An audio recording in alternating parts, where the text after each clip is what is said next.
Magandang araw po sa inyong lahat. Nandito na naman po ang inyong lingkod para magbahagi ng isang kwento. At ang kwento natin sa araw na ito ay tungkol sa kambal na sina Cain at Abel. Sila ang mga batang biniyayaan ng mutya ng tubig at apoy. Sa murang edad, kinailangan nilang harapin ang mga nilalang na sumira sa kanilang pamilya. Minsang kabilugan ng buwan. Ano nga ba ang nangyari sa gabi ng kabilugan ng buwan? Sino o ano ang mga nilalang na umatake sa kanila? At bakit sila pinuntirya? Ano ang tunay na kapangyarihan ng mutya ng tubig at apoy? Sapat ba ang kanilang kakayahan para mailigtas ang kanilang mga mahal sa buhay? Ano kaya ang gagawin nila kapag nalaman nilang pwedeng mas lumakas sila kung isa na lang ang may hawak ng dalawang mutya? Pipiliin pa rin kaya nilang magtulungan o pipiliin nilang maglaban para sa kapangyarihan? Ngunit bago ang lahat mga idol, huwag po nating kalimutan mag-subscribe at i-hit ang notification bell sa aking YouTube channel na The Voice Addict at Apong Isaak para sa mas marami pang makapigil hiningang kwentong aswang at katatakutan mula sa mundo ng kababalaghan. Umpisahan na po natin ang kwento. Ano ba? Kahit kailan talaga bagal mo. Bilisan mo naman dyan. Paggabi na oh. Mapapagalitan na naman tayo ni nanay eh. Ayan ka na naman eh. Nang aasar ka na naman. Bakit ba? Mabagal ka naman talaga. Ako na nga lang ulit. Akin na nga yung timba. Nakadalawang balik na ako eh. Ikaw isa pa lang. Lagi na lang akong lugi sa trabaho sa'yo. Eh bakit mo kasi binibilisan? Nagpapabibo ka lang naman kay tatay at nanay eh. Gusto mo, ikaw ang magaling palagi. Abat, hoy, at sabihin mo, tamad ka lang. Kaya ganyan ka. Sinasadya mong bagalan ng kilos mo. Eh kung tutuusin nga, kayang-kaya mo sana to eh. Kung ginamit mo yung kapangyarihan mo na kontrolin ng tubig, eh di sana, hindi tayo nagtatagal sa pag-iigib ng tubig. Ano? Gusto mong gamitin ko ang kapangyarihan ko? Sigurado ka? Gusto mo ulitin ko yung sinabi ko? Bakit? Bigi ka ba? Hindi. Pero kasi 'di ba? Kabilin-bili na ni nanay na wag nating gagamitin ang kakayahan natin sa mga ganito. Ayaw nila na may makakita sa ating ibang tao. Sige na, gamitin mo na. Wala naman tao, wala makakakita. Utusan mo na yung tubig na kusang punuin ng timba. Eh di gamitin. Sinabi mo eh. Dahan-dahang itinaas ni Cain ang kanyang dalawang kamay sa ere. Nakapikit siya. Maya-maya ay may marahang ugong na nanggaling sa ilalim ng balon. Unti-unti ang tubig mula sa loob nito ay nagsimulang tumaas. Parang may humahatak na hindi nakikitang puwersa. Paikot ang galaw, paakyat. Yan! Yan, ganyan nga! Kung kanino pag ginawa yan, di sana hindi na tayo napagod. Kanina pa sana tayo tapos. Ikaw kasi. Lalong tumaas ang tubig hanggang sa ito ay lumagpas na sa bungad ng balon. Ngunit imbis sa mga timba ito dumiretso, buong lakas na sumaboy ito kay Abel. Kaya naman, buong katawan ng bata ay nabasa. Tuloy-tuloy ang pagbuhos ng tubig sa kanya. Ano ba? Cain! Ano bang ginagawa mo? Tama na! Dahil sa pagkabasa ng lupa, naging maputik ito at naging madulas. Napaupo ang batang si Abel. Tama na! Ano ba, Cain? Baka malunod ako, tama na! Itinigil na ni Cain ang kanyang ginagawa. Napatitig ito sa kanyang kakambal na tila isang basang sisiw ng mga oras na yon. Nagsimula itong umubo. Ang lamig! Ay, bakit mo naman kasi ginawa yun? Ang sakit sa ilong eh. Pasensya na. Hindi ko sinasadya. Anong hindi mo sinasadya? Sinadya mo, kitang-kita ko eh. Sabi ko na nga sorry, di ba? Hindi ko kasi maayos na nakontrol eh. Ikaw kasi ang kulit-kulit mo eh. Puro ka nalang pang-aasar. Sinungaling! Sinadya mo to. Ang sabi ko, tulungan mo ko. Hindi ko sinabing paliguan mo ko. Tignan mo tong damit ko oh. Basang-basa na. Oo nga, basa ka na. At mukha ka ng basang palaka dyan sa putikan. Bagay sa'yo yan, Abel. Ang yabang-yabang mo kasi. Wala ka naman palang binatbat. Ako mabagal lang ako. Pero ikaw, lampa ka. Ganon. Walang binatbat pala ah. Tumayo si Abel at itinapat ang kanyang mga kamay sa dibdib. Nakalahad ang mga palad. Sa isang iglap, lumabas ang apoy mula dito. Maliit sa una, parang sindilang ng kandila, pero unti-unting lumaki. Ang paligid ng kanyang palad ay nagliwanag at maging ang kanyang mga mata ay nag-aalab na parang may apoy. Teka Abel, huminahon ka. Wala ka naman balak na sunugin ako ng buhay, di ba? Makikita mo ngayon kung sinong walang binatbat sa ating dalawa. Mas lalong lumagablab ang apoy sa kanyang mga kamay. Abel, tama na, huwag ka na magalit. Nagbibiro lang naman ako eh. Baka masunog ako. Tama na, Abel. Bakit ako kanina? Muntik mo na rin akong lunurin sa tubig mo ah. Abel, sorry na, seryoso. Sorry na talaga, hindi ko sinasadya. Biro lang talaga yun. Huwag ka na magalit. Mula sa loob ng kanilang bahay, narinig ng mag-asawa ang sigawan ng kambal. Doro, mukhang nag-aaway na naman ang mga anak mo. Halika, tingnan nga natin. Tumango si Mang Doro. Mabilis silang tumayo at lumabas ng bahay. Paglabas ng mag-asawa, bumungad sa kanila ang eksena. Si Cain ay nanginginig sa kanyang kinatatayuan, habang si Abel naman ay hawak pa rin ng apoy sa kanyang mga kamay. Abel, ano namang kalokohan yung ginagawa mo? Patayin mo nga yung apoy. Dali! Mabilis nilang nilapitan ang dalawa. Agad na niyakap ni Aling Milen si Cain, samantalang hinawakan naman sa balikat ni Mang Doro si Abel. Huminto si Abel. Dahan-dahan niyang ibinaba ang kanyang kamay. Unti-unting lumiit ang apoy hanggang sa tuluyang naglaho. Pinasok nila sa bahay ang dalawang bata at sa loob ng munti nilang tahanan, umupo sila sa bangko na gawa sa kawayan. Tahimik ang lahat. Nasa harapan ng dalawang bata ang kanilang mga magulang. Kita sa mukha ng mga ito ang pagkadismaya at galit. Gumamit na naman kayo ng kapangyarihan. Napatungo si Cain, hindi makatingin sa kanyang mga magulang. Si Abel naman ay tahimik lang. Parehas nilang alam na nalabag na naman nila ang utos at bilin ng kanilang ama at ina.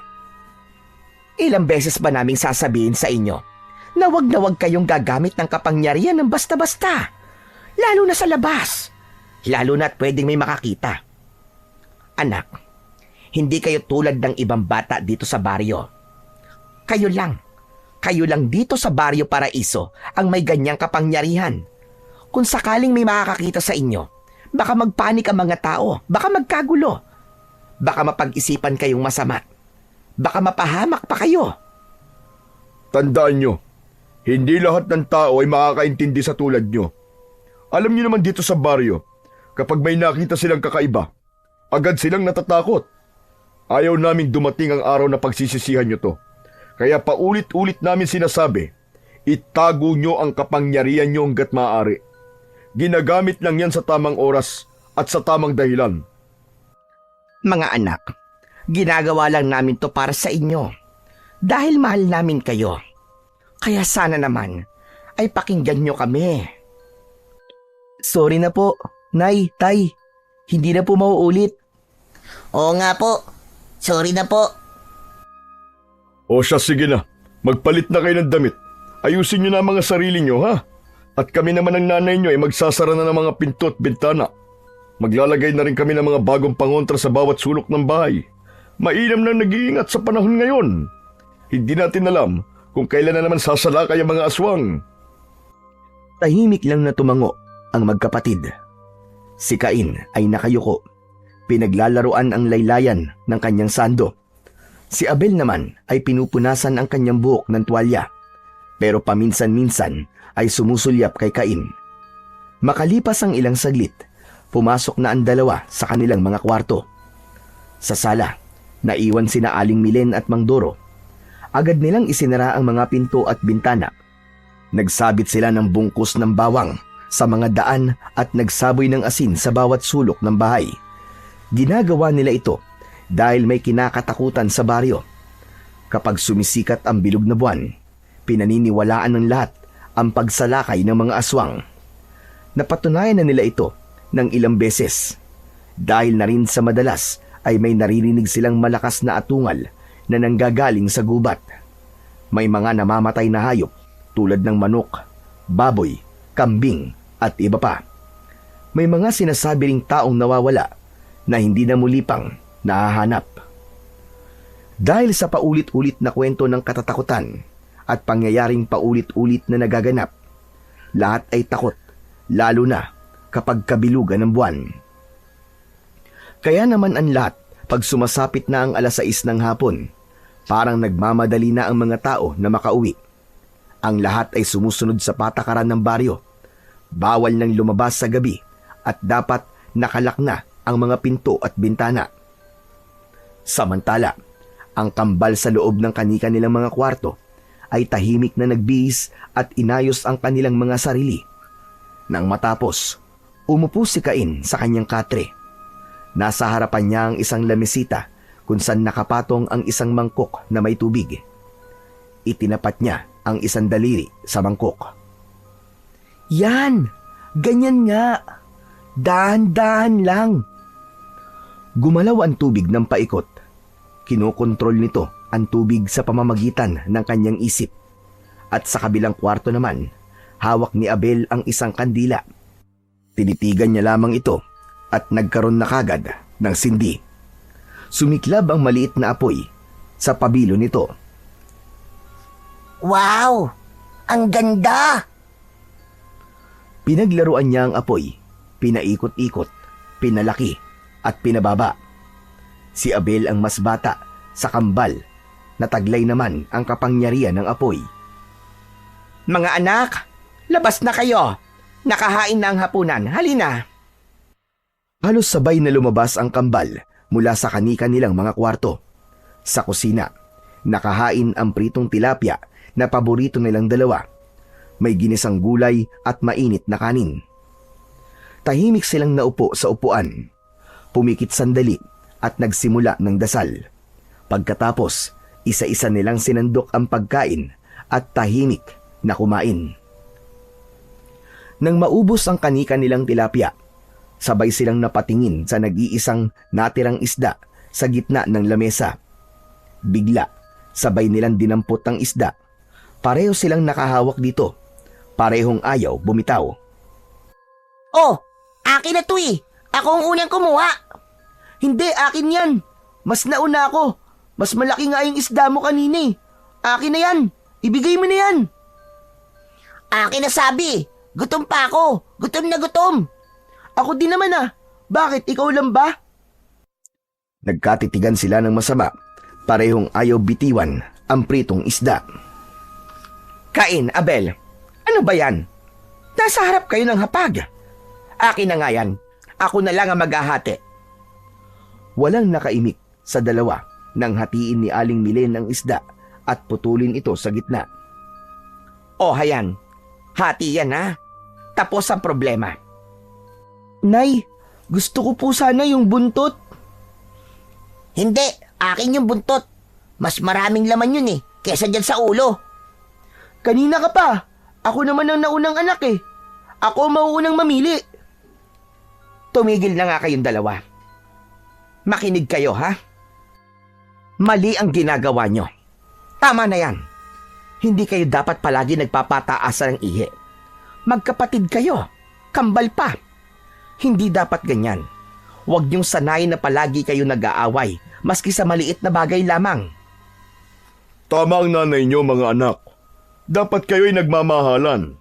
Kayo ang nakakaintindi sa isa't isa. Dahil darating ang araw kapag wala na kami ng nanay niyo, kailangan kayong dalawa magkakampi. Kayo na lang ang meron sa isa't isa. Tahimik ang kambal, kapwa na payuko. Hindi palagi nakukuha ang gusto, mga anak. Minsan, kailangan matutong magbigay. Huwag kayong masanay sa palaging may agawan. Masanay kayo dapat na may unawaan. Sorry po, Tay. O sige na, kumain na kayo. Ang babaw ng pinag-aawayan nyo. Buntot lang ng isda. Oh, heto yung parte ko. Sa'yo na, Abel. Cain, kunin mo na yung nasa mesa. At akin na lang yung ulo. Ipinagpatuloy nila ang kanilang pagkain ng tahimik. Maya-maya, may narinig si Mang Doro na kakaiba. Bigla siyang napatigil, tumahimik at napalingon sa may pinto. Tahimik. Wala mo na magsasalita. May naririnig ako. Tumigil sa pagsubo ang mag-iina.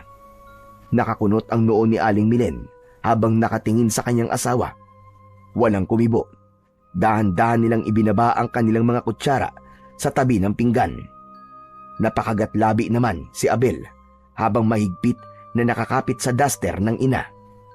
Dahan-dahang tumayo si Cain at naglakad papalapit sa bintana para sana sumilip. Pero bago pa man siya makarating doon, maigpit siyang hinawakan sa braso ni Mang Doro. Wag kang lalapit. Hindi natin alam kung anong meron sa labas. Si Aling Milen ay dahan-dahang tumayo. Kinuha ang bote ng asin at nagsimulang iwisik ito sa paligid ng pinto at ng mga bintana. Panginoon, ilayo niyo po kami sa panganib. Bantayan niyo po ang aming tahanan. Pagkaraan ng ilang segundo, isang malakas na atungal ang dumagundong mula sa labas. Napahawak si Aling Milen sa kanyang dibdib. Doro! Mga aswang! Matapos ang malakas na pagsigaw ni Aling Milen, sumunod na narinig nila ay ang malalakas at mabibigat na mga yabag. Parang may dambuhalang nilalang na tumatakbo sa labas ng kanilang bahay. Yumayanig ang saig sa bawat takbang. Cain! Abel! Sa loob kayo! Bilis! Mabilis na inalis ni Mandoro ang upuang kawayan. Inalis niya ang tila carpet na nakatakip sa saig at tumambad doon ang isang butas na sakto para sa 2 bata. Diyan kayo magtago. Kahit na anong mangyari, wag kayong lalabas at wag kayong mag-iingay. Naiintindihan niyo ba? Opo, Tay. Bago pumasok sa butas ang 2 bata, inabot muna sila ni Aling Milen at mahigpit na niyakap. Mahal na mahal namin kayo mga anak, ha? Kung may mangyari man, puntahan niyo ang lolo niyo. Hindi kayo nun pababayaan. Nay, bakit po kayo nagsasalita ng ganyan? Ano po bang mangyayari? Tama na. Huwag na kayo maingay, baka marinig pa nila kayo. Basta't sundin niyo na lamang ang mga bilin namin. Huwag kayong mag-iingay. Sige na mga anak. Nay, mahal na mahal din po namin kayo. Tumango si Aling Milen. Pagkatapos nun, pumasok na sa loob ang kambal. Agad namang isinara ni Mang Doro ang taguan. Maingat na ibinalik nito ang karpet at inayos ang upuan sa ibabaw. Walang makikitang palatandaan na may taguan doon. Magkayakap ang kambal. Madilim, mainit at malakas ang kanilang paghinga dahil sa kaba. Anong gagawin natin, Cain? Sundin na lang natin sila. Hintayin natin matapos to. Kasi baka pagalitan tayo kapag sinuway natin ang utos nila. Baka... Natigilan si Cain nang may marinig na malakas na kalabog sa bubong. Napahigpit ang hawak nila sa isa't isa. Kasunod nito ay ang mga sigawan, kalabog ulit at tunog ng mga kasangkapang nababasag. Tumagal ito ng ilang minuto. Parang may labanang nangyayari. Ilang sandali pa ang lumipas, biglang tumahimik ang paligid. Wala nang ingay. Tapos na ba? Tignan natin, Abel. Dahan-dahang iniangat ni Cain ang takip, sabay sumilip. Ano? Anong nakikita mo? Makalat, Abel. Ang daming nasira. Sila nanay at tatay, nasaan? Wala eh. Hindi ko sila nakikita. Dahan-dahang tumayo si Abel. Iniangat din ang takip para sumilip.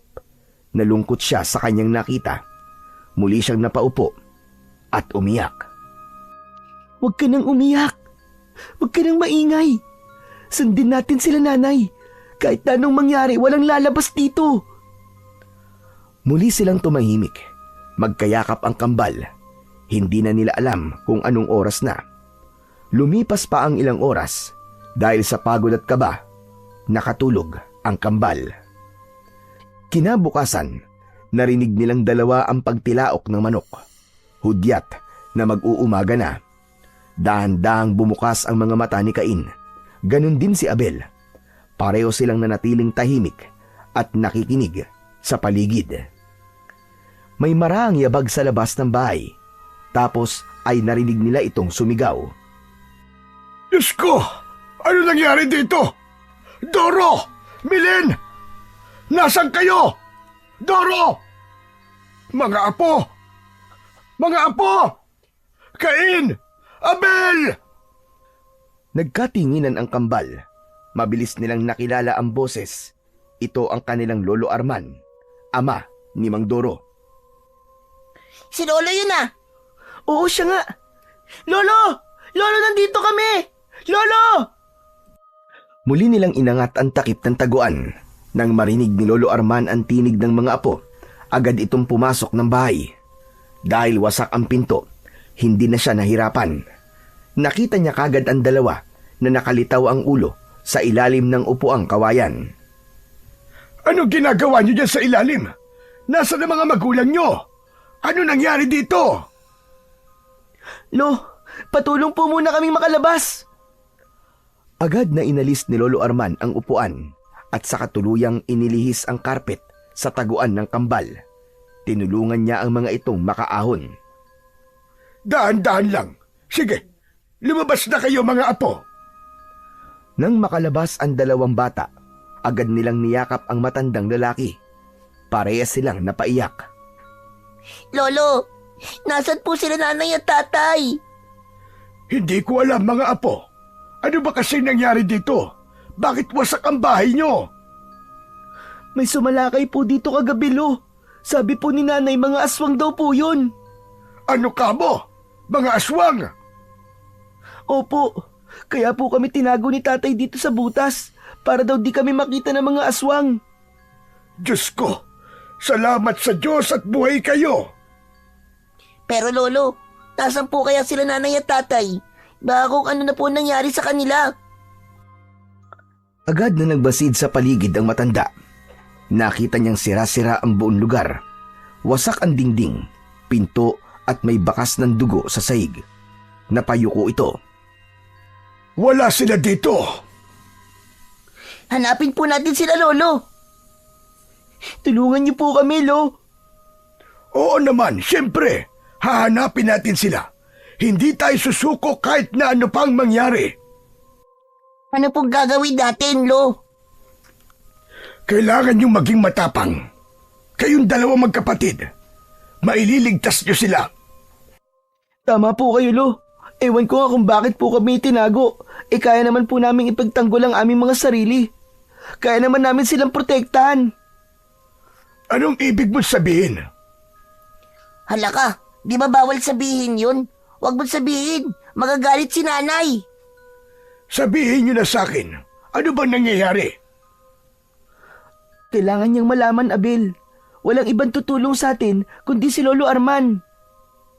Sige na nga, sabihin mo na kay Lolo. Lolo, ang totoo po niyan may kakaiba po sa amin. Ako, kaya ko po makontrol ang tubig. Ako naman po, kaya ko pong lumikha ng apoy. Alam ko, matagal na. Hindi lihim sa akin ang mga kakayahan niyo. Talaga po, Lolo? Ang sabi po kasi ni nanay, wala daw po nakakaalam na iba. Bakit? Iba ba ako sa inyo? Hindi po, Lolo ko po namin.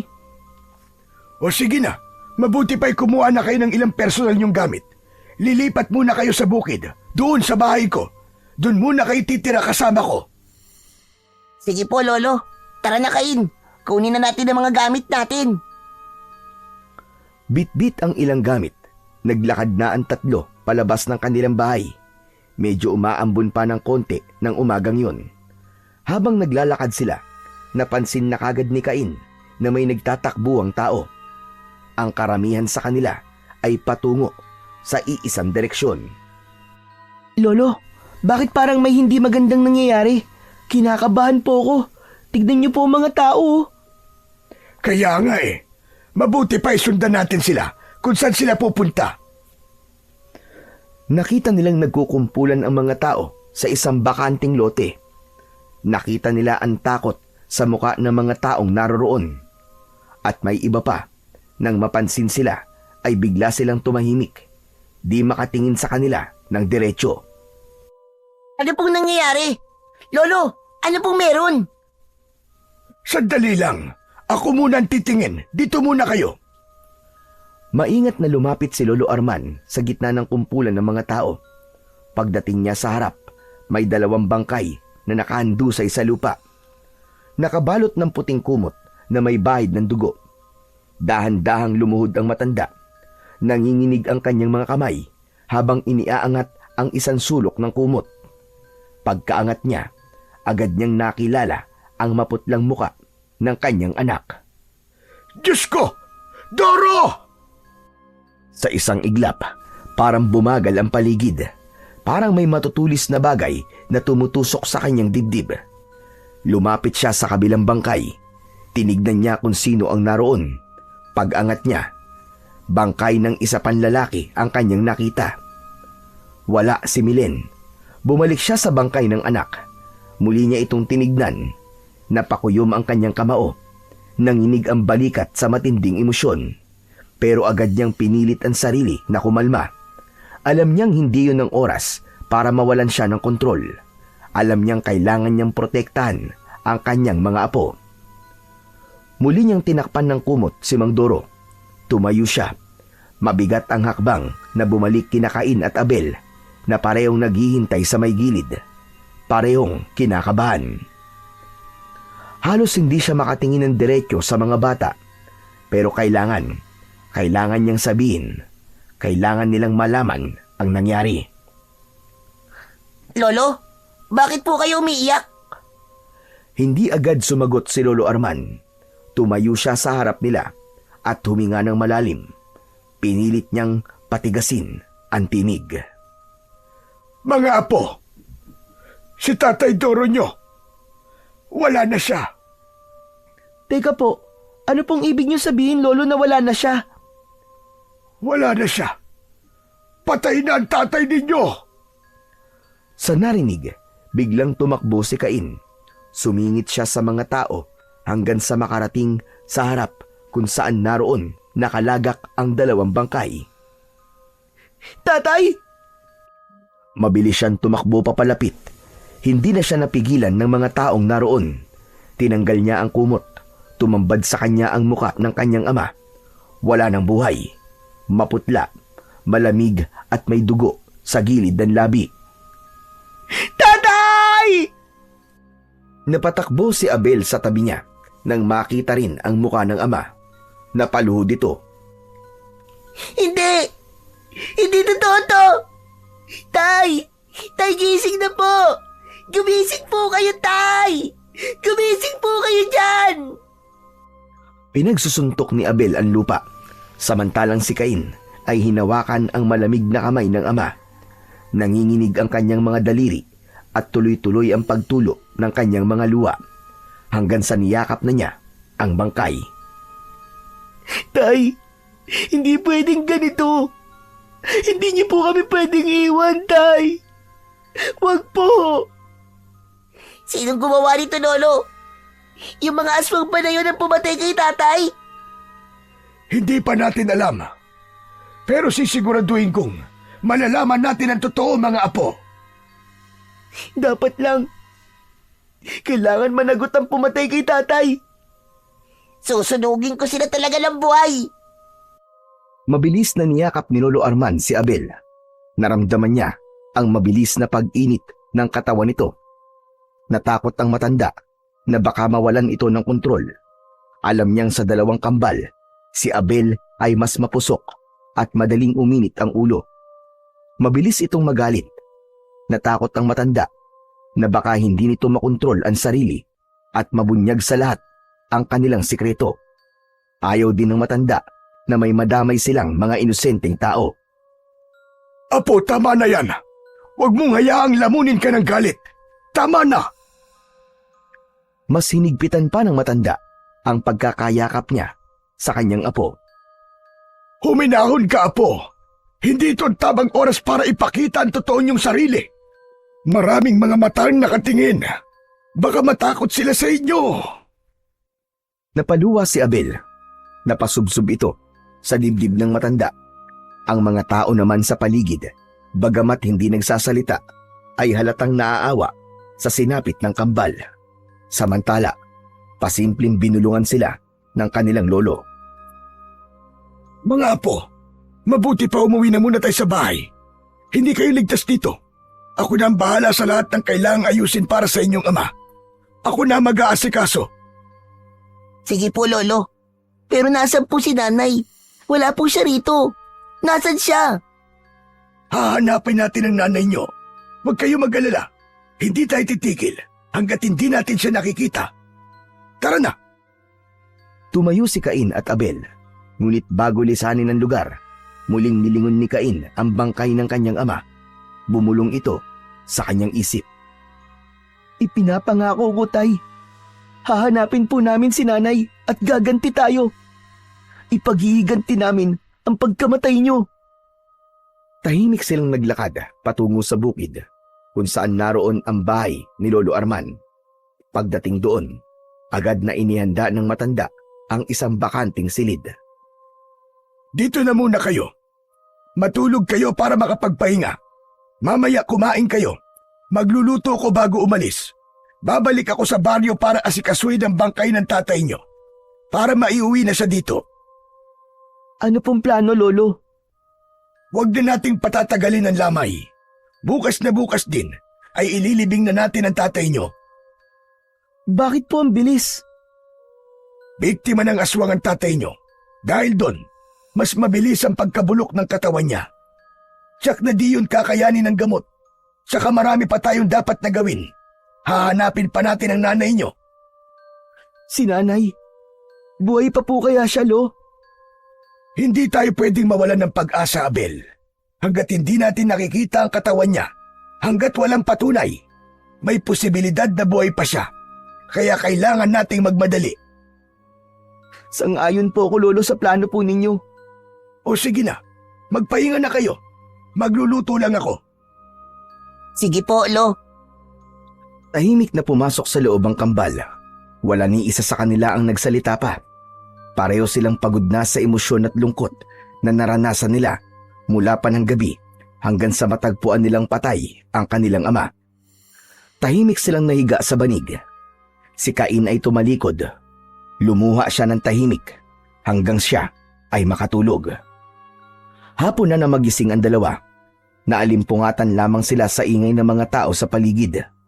Pagmulat ng kanilang mga mata, bumalikwas na ng bangon si Cain. Nauna na siyang lumabas ng pinto. Sa labas, nakita niya ng nakaayos na ang sala. Agad niyang nasilayan ang kabaong ng kanyang ama. Naroon sa tabi nito ang kanilang lolo Arman. Lolo? O, gising ka na pala. Andito na ang tatay mo, iyo. Tumango si Cain. Lumapit siya sa kabaong at tumayo sa harap nito. Pinagmasdan niyang mabuti ang muka ng ama. Payapa naman ito, pero bakas pa rin ang pinagdaanang hirap at sakit. Hindi niyo ginalaw ang pagkain na inihanda ko. Kagigising ko lang po, Lo. At sigurado po ako, ganun din po si Abel. Parehas po kaming hindi nagising kanina, kaya hindi po ako nakakain. Ayos lang naman iyo. Kumain kayo pag nagutom na kayo. Opo, huwag po kayo mag-alala sa amin, Lo. Ilang sandali ang lumipas. Hindi nila namalayan na nakatabi na sa kanila si Abel.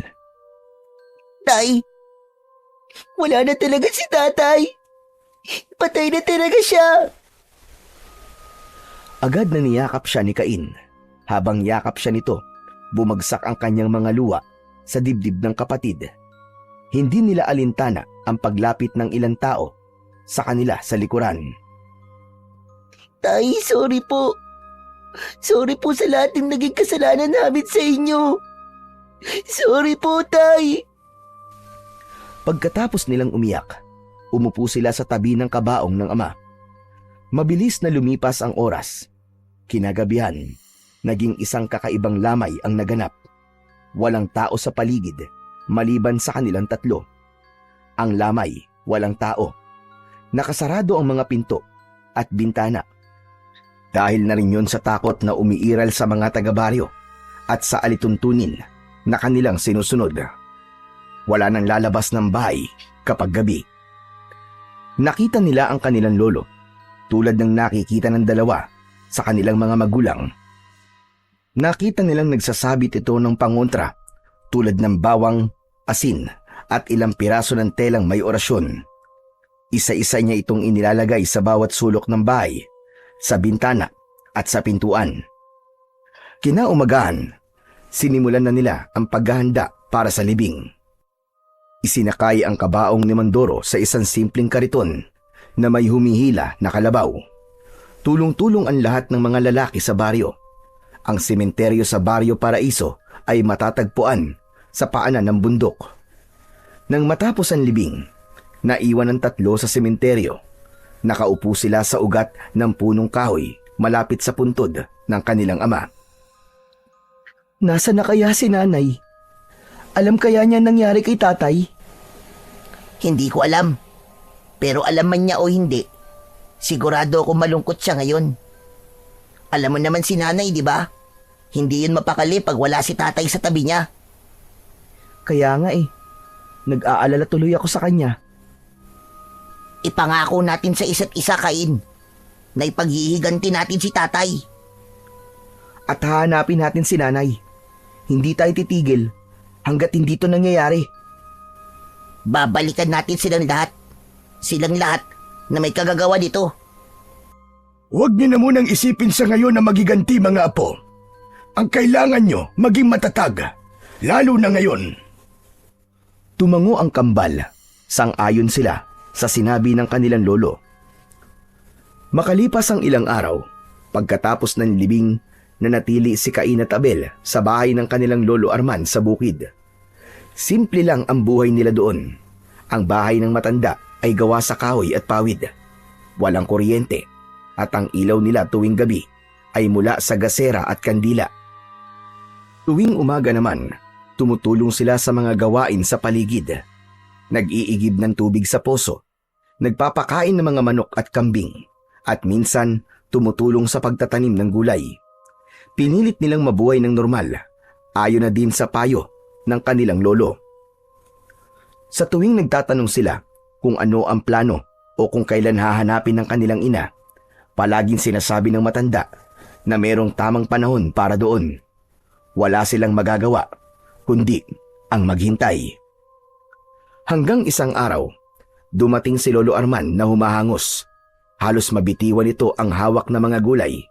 Basa ng pawis ang kanyang noo at malalim ang kanyang paghinga. Cain! Abel, mga apo! Tara sa sala! Madali kayo! Nagulat ang magkapatid. Nagkatinginan sila bago mabilis na tumakbo papunta sa sala. Alam ko na kung sino kumuha sa nanay nyo. At alam ko na rin kung saan sila dinala. Totoo po, Lolo? Saan po? Puntahan na po natin, Lolo. Miss na miss ko na po si nanay eh. Hindi pwede. Hindi pa ngayon. Bakit po? Ngayon alam na natin kung nasan siya. Ano pa pong hinihintay natin? Kasi mga apo, ang kumuha sa kanya ay hindi basta-basta. Hindi sila mga karaniwang aswang lang. Sila ay mga miyembro ng isang kulto. Mga halimaw na pinagsasama-sama nila ang kanilang mga lakas. Bakit? Ano pong kinakatakot niyo sa kanila, Lo? Kaya nga po, Lo. Matagal na po talaga kami nagtataka. Bakit parang ayaw nyo kaming palabanin sa mga aswang na yan? Kung hindi sana kami tinago ni nanay at tatay nun, baka hindi pa nangyari to. Kaya ko naman silang puksain ng apoy ko eh. At kayang-kaya ko po silang lunurin ng tubig ko. Mali kayo. Hindi nyo sila kaya. Hindi nyo pa sila kaya. Marami sila. Malakas ang kanilang puwersa. Kung ganon, anong silbi ng kapangyarihan namin, Lo? Paano namin mababawi si nanay? At paano namin mabibigyan ng katarungan si tatay kung hindi naman pala sapat ang meron kami? May paraan. Pero hindi madali. Kailangan niyong magsanib puwersa. Kailangan matutunan niyo kung paano gamitin ang kapangyarihan niyo ng sabay. Kapag nagtagumpay kayo, makakalikha kayo ng isang malakas na sandata na kayang tumalo sa kahit na anong nilalang. Anong sandata po yun, Lo? Hindi ito isang pisikal na sandata, kundi isang malakas na enerhiya na nabubuo lang kapag nagkakaisa ang apoy at tubig. Hindi ito basta-basta lumalabas. Kailangan niyo munang matutunan kung paano ito likhain at kontrolin. Ang ibig niyo po ba sabihin, kailangan namin magsanay? Tama ka, Abel. Kailangan niyong magsanay. Pero bakit ngayon niyo lang po sinasabi to sa amin? Hindi sana nung mailibing po si tatay nagsimula na po tayo. Sayang po yung naaksaya nating oras. Walang naaksayang oras, Apo. Dahil hindi ko pa naman alam noon kung sino ang kakalabanin natin. Ngayon ko lang nalaman. Kaya ngayon ko lang nasabi kung ano ang pwede nating gawin. Sino po ba talaga yung kalaban natin, Lo? Sila ay tinatawag na mga Sangres El Negro. Isang grupo ng mga aswang na pinagsama-sama ang iba't ibang anyo ng kadiliman.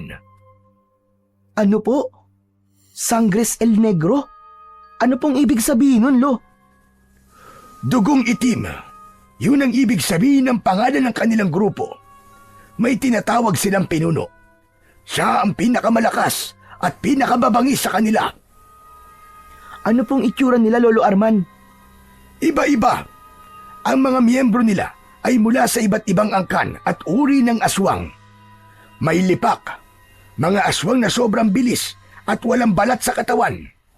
May sumang, aswang na lumilipad tuwing gabi at sumisipsip ng dugo habang natutulog ang mga tao. May ugad, mga aswang na nakatira sa ilalim ng lupa at umaakyat tuwing gabi para manghila ng kaluluwa. Lahat po ba sila? Nasa isang grupo lang, Lo? Tama ka, Abel. Lahat sila sumusunod sa isang utos ng kanilang pinuno at ang layunin nila ay kunin ang lahat ng may mutya sa katawan. May mutya sa katawan?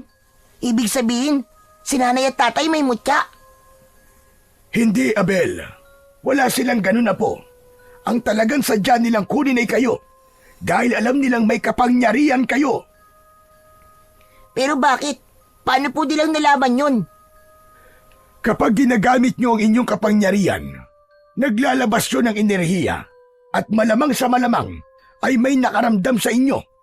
Pwede ring nakita nila mismo na ginamit nyo to. Kaya hindi aksidente ang pagsalakay nila sa bahay nyo. Planado na talaga yun. Kasalanan mo to, Abel eh. Kung di mo sana ako inasar nun, hindi ko sana ginamit yung kapangyarihan ko. Bakit ako sisisihin mo, Cain?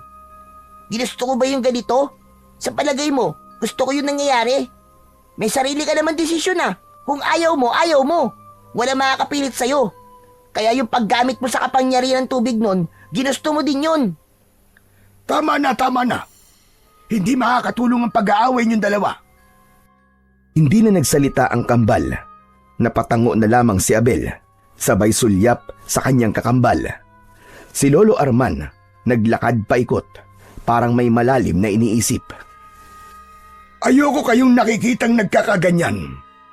Kayo na lang ang natitirang pag-asa.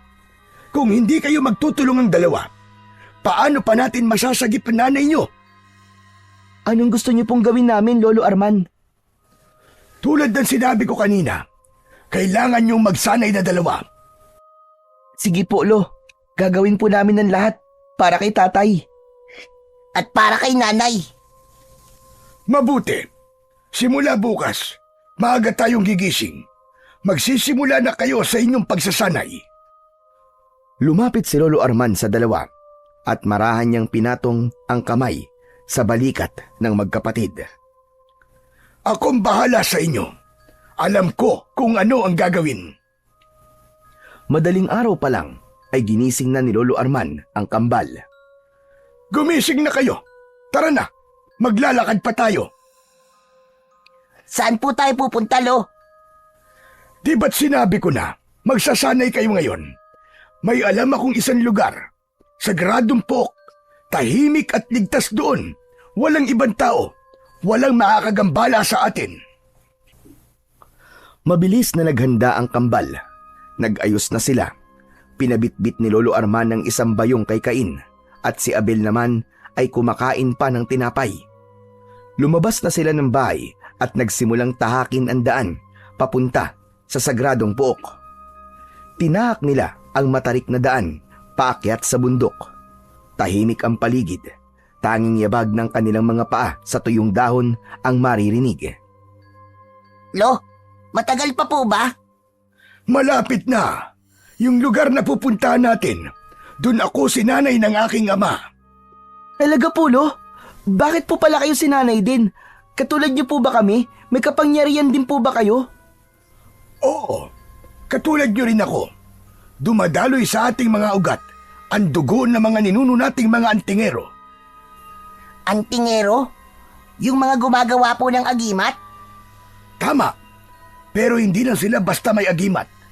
Tagapangalaga rin sila ng sinaunang kaalaman ng mga mutya, orasyon at dasal na kayang magpagaling, magprotekta at minsan makipaglaban. Ibig sabihin, Lo, kaya namin gumawa ng agimat? Oo naman. Tignan niyo to. Dahan-dahang inilabas ni Lolo Arman mula sa ilalim ng kanyang damit ang isang kwintas. Nakalambitin sa itim na lubid ang isang itim at pulang bato, kasinlaki ng hinlalaki. Lolo, yan po ba ang agimat nyo? Tama ka, Abel. Ginawa ko to nung kasing edad nyo lang ako. Ito ang paborito kong agimat. Ayos po yan ah. Nakakabilib ka naman po, Lolo. Paano niyo po ginawa yan? Ginawa ko to mula sa pinagsama-samang sangkap na mula sa kalikasan. Gusto ko din po ng ganyan, Lolo. Gusto ko din gumawa ng ganyan. Hindi basta-basta ang paggawa ng mga ganito. Dapat buo ang loob mo. Dapat malinaw ang dahilan mo kung para saan ito gagamitin. Huwag kayong mag-alala. Kaya niyong gumawa ng ganito, pero hindi pa ngayon. May misyon pa tayong dapat natapusin. Opo, Lolo. Tama po kayo. Dapat unahin po natin ang pagsasanay para mailigtas na po natin si nanay. Bago pa mahuli ang lahat. Sandali lang po, Lo. May hindi po ako naiintindihan eh. Sabi po nyo, parehas po tayong antingero. Kayo po may tanga na agimat. Pero hindi naman po namin nakikita ang kapangyarihan nyo. Pero kami, wala po kaming suot na ganyan. Pero may kapangyarihan po kami. Magandang tanong yang Cain. Ang dapat niyong maintindihan ang pagkakaiba. Ang isang tunay na antingero, hindi palaging nakikita ang kanyang kapangyarihan sa panlabas. Hindi ito palaging nasa anyo ng kwintas, pulseras o di naman kaya ay isang mutya. Teka, nalilito pa rin po ako eh. Hindi po ba ang agimat ang nagpapalakas po sa isang antingero? Oo, tama ka, Cain. Pero hindi ito ang pinagmumulan ng lahat. Minsan ang kapangyarihan ay nasa loob na, nasa paniniwala, nasa dugo. Kayo, ipinanganak kayong may taglay na likas na lakas. Bihira yun. Kadalasan, kailangan pang ipamana ang kapangyarihan sa pamamagitan ng orasyon at ritual. Pero kayo mismo ang naging sisidlan. Ano po? Sisidlan? Oo, yung mga katulad ko, kailangan pa ng mutya o agimat para magtaglay na kapangyarihan. Pero kayong magkapatid, kayo ang mismong lalagyan, ang mismong katawan nyo, ang pinagpapahingahan ng elemento ng apoy at tubig.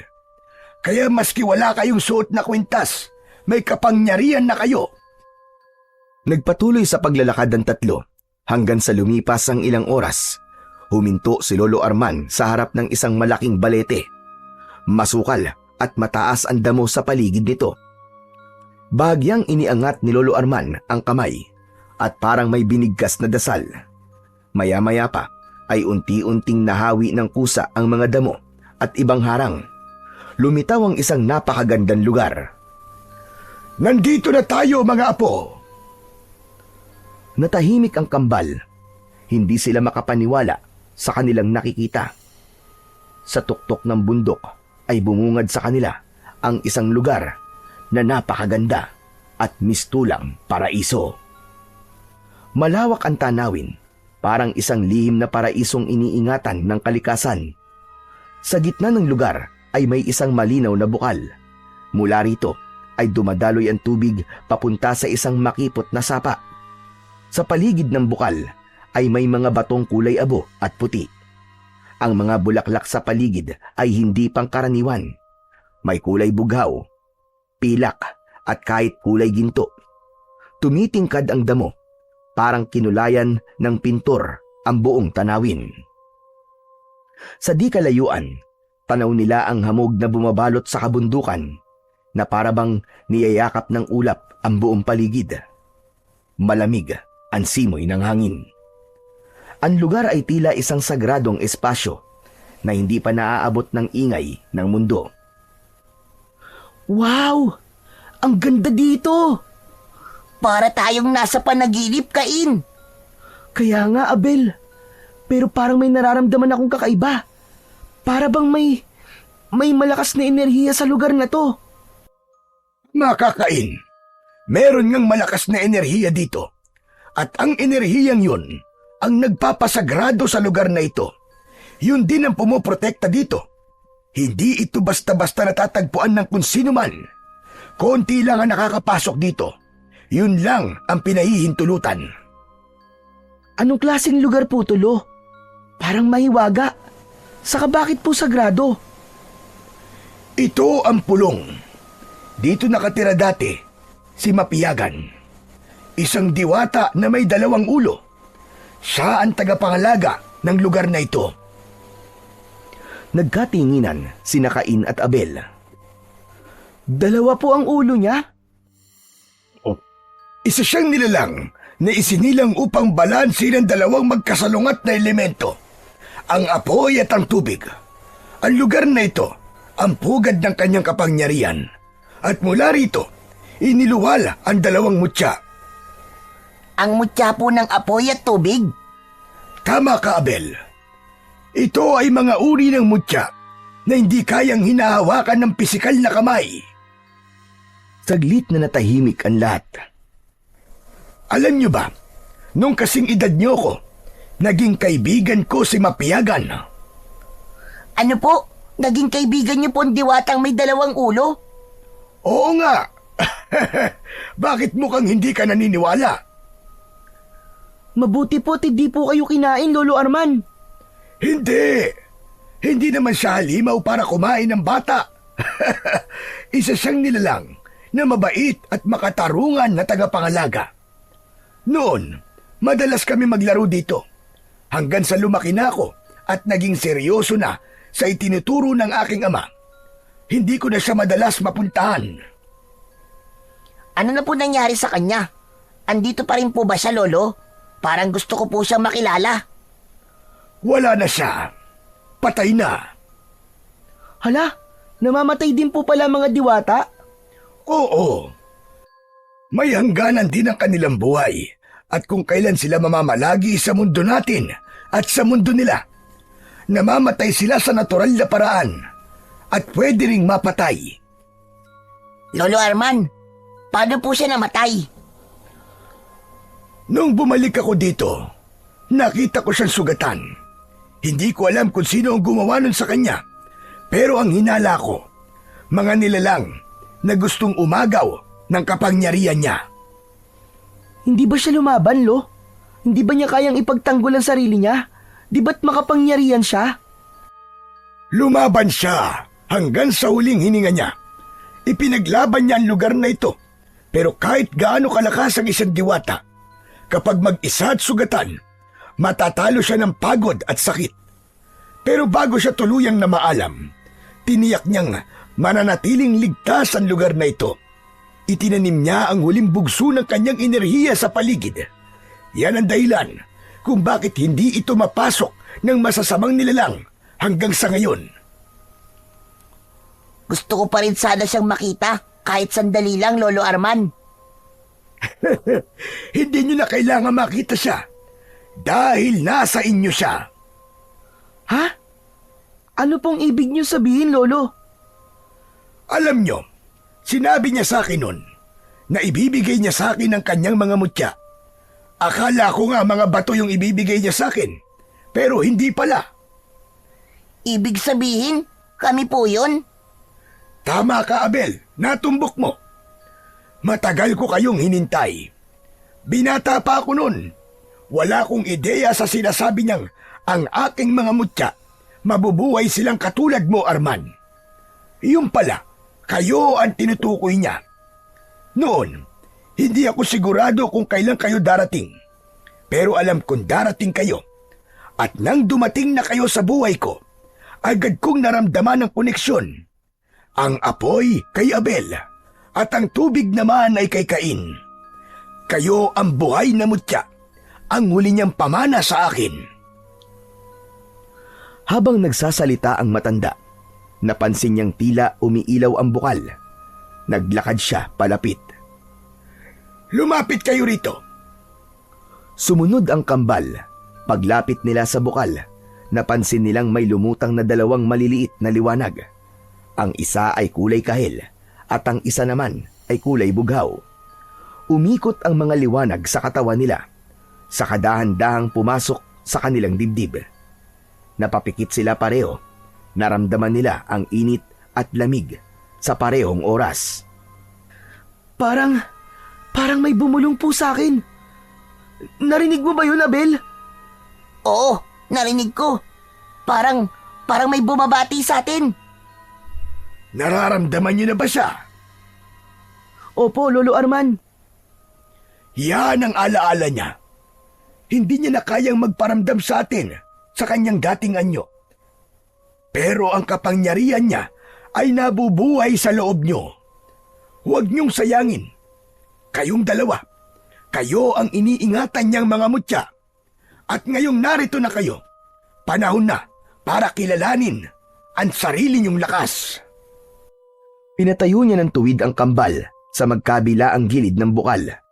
Si Cain sa kaliwa at si Abel naman sa kanan. Mahinahon pero may otoridad ang boses ni Lolo Arman habang nagtuturo. Ang unang aral na dapat niyong matutunan ay ang tamang paghinga. Kapag hindi tama ang inyong paghinga, hindi aagos ang enerhiya sa inyo. Ganito po ba, Lolo? Huminga ng malalim si Abel at saka ibinuga ng malakas. Hindi ganyan. Pilit yung paghinga mo eh. Damhin nyo lang. Ipikit nyo ang inyong mga mata. Saka kayo dahan-dahang huminga. Inhale. Exhale. Inhale. Exhale. Yan. Ganyan nga. Sige lang. Tuloy lang mga apo. Sumunod ang kambal sa itinuro ni Lolo Arman. Tahimik silang pumikit. Dahan-dahan silang huminga. Una ay malalim na paglanghap, saka mahinang pagbuga sa hangin. Sa bawat tinga, unti-unting bumabagal ang tibok ng kanilang puso.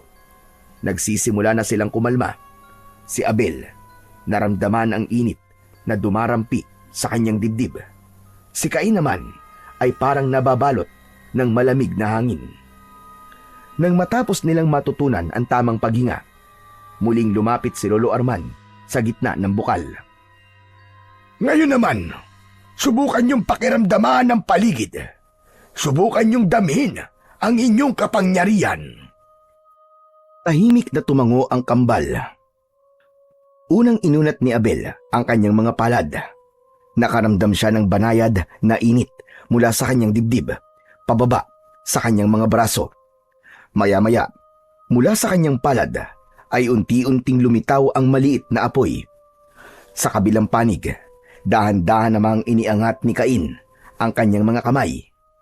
Mula sa ere ay nagsimulang mag-ipon ng hamog.